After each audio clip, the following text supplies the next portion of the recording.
If like a priest is telling you like, you don't have to confess whatever pornography or masturbation or sex outside of marriage, or if you were previously married and you haven't gotten like a declaration of nullity and they say, no, don't worry about it, you can get married and move in together, like love is love, God understands. Hey, I'm Father Mark Mary with Franciscan Friars of the Renewal, and this is Ascension Presents. That's just wrong.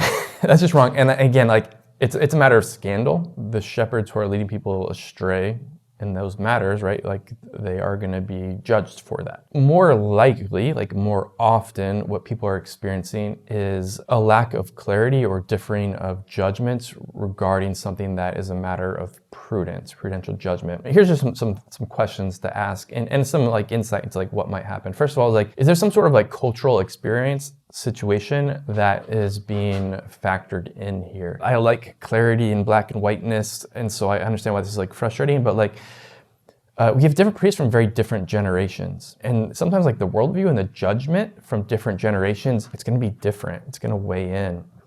So some like types of humor are just going to be different. Other generations might be a little bit like more sensitive or more, like we can call it like conservative in their judgments. Another place, the opposite. Are there some generational things that are factoring into these differing opinions? Are there other cultural like matters? For example, the relationship between like Catholic and Protestants in different part of the world are quite different. And so sometimes the advice, the counsel that your pastors are giving is going to be different. Like in the Bible Belt, it might be a little bit different, particularly like just spending time in Central America, where there's a lot of like evangelical Protestant missionaries coming down, and then they're like having people leave the Catholic Church to enter their church. And so if you go to one of those priests and you say like, hey, can I go to this Protestant Bible study or something like that? The priest might have this whole long history of all of these people going to them and then leaving the church. And so he might say no. Whereas like somebody who doesn't have that experience in, I don't know, in California or in Michigan or in New York might say, yeah, that's fine, like awesome. Like personally, I was very in like junior high, I went to like a Protestant junior high, and it really helped my relationship with Jesus and actually made me a much better Catholic. And so my experience is gonna be maybe quite different than sort of the pastor in Honduras. And so that might be a reason we give different counsel towards a question like that. Another thing just like to ask yourself that could be factoring in is like, does this priest know you? And how well do they know you? And this is going to factor in, for example, if you're struggling with what is like objectively grave matter in sin, and one priest just knows like the basics that, you know, in the last month since your last confession, this is like you've fallen this many times, they might give you one counsel. Whereas a priest who knows your whole history and knows that like you're 25 now and you've been struggling with this sin since you were 10 and it's been like super consistent, they might offer different counsel regarding whether or not it's like subjectively mortal sin, right? Because for something to be subjectively mortal sin, it has to be objectively grave matter, which is what we're talking about. There also has to be like knowledge of it and also freedom. And so a priest who like knows you really well and knows your whole story might be able to make the prudential judgment that like you're not totally free in this area because of your past history, and therefore like it's not a like personally subjectively mortal sin, and that's going to have some effects in like what kind of and certain decisions, certain actions you can take. But that might be a reason where like again, one priest knows you, one doesn't, you're going to get different counsel. Are you dealing with something specific? For example, that like requires technical information or knowledge. For example, somebody who's experiencing scrupulosity. Some priests kind of understand it and can give good counsel. Some don't understand it and they might give counsel that's not helpful. Another one is like, is God doing something maybe different, or was there a different focus in like what God was doing through the priest or the priest was trying to do? It's just real that it's hard to do everything perfectly well at all times, in all situations, especially in limited time.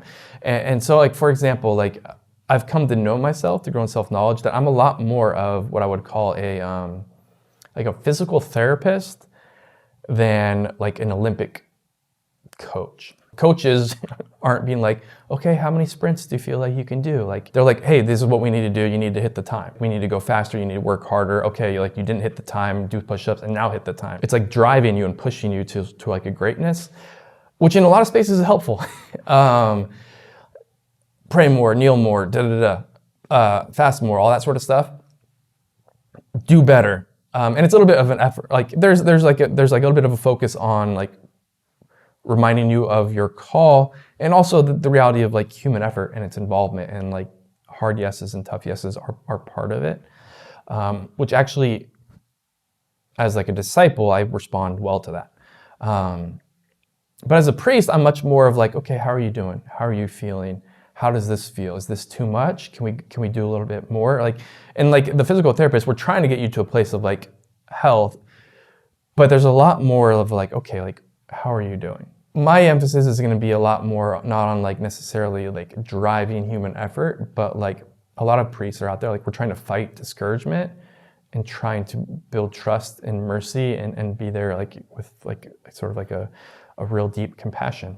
So if you're struggling with something, like one priest might say like, knock it off, this is horrible, do better. And another priest might be like, God is so good and he loves you and he's so merciful. And it's gonna be a very different experience. And again, it can be disorienting, but that can be sort of why. And the last thing just to kind of maybe factor in is what the priest thought he was saying, not what he actually said, or is what you thought you were hearing, not maybe what you totally heard. A lot gets lost in translation. A lot gets lost in sort of the gap between the speaker and the listener. And I've certainly had this experience where it's like, someone said, yeah, well, like Father said this, or Father Homilies was about that. And I'm just like, shoot, that's not what I was trying to say, and that's what you heard. And so sometimes there's just like, hey, one father said this towards this situation, another father said that, and they actually were saying the same thing, but using different words or different language, or something happened,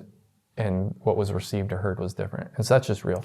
Okay, so this is just some of the factors of like the messiness of life. It's like, what do you overall do with this? Because I think for some people, all of this conversation is like, oh no, like, now I'm kind of scared. We trust the Lord. The Lord has called human instruments to proclaim the truth, to hear the truth, to respond to the truth. It's not that nothing matters, but we do our best. We like listen, we form our consciences, we follow church teaching. Bible in the ear, catechism in the ear are so deeply important and so like helpful for that. And when it's church teaching isn't clear because there's a prudential judgment, like we trust the Lord. Thanks so much for joining me today. Forward to being with you again next week. Remember, we are pilgrims on this earth. Somos peregrinos, poco a poco, little by little. Vamos a llegar. We're going to make it. See y'all.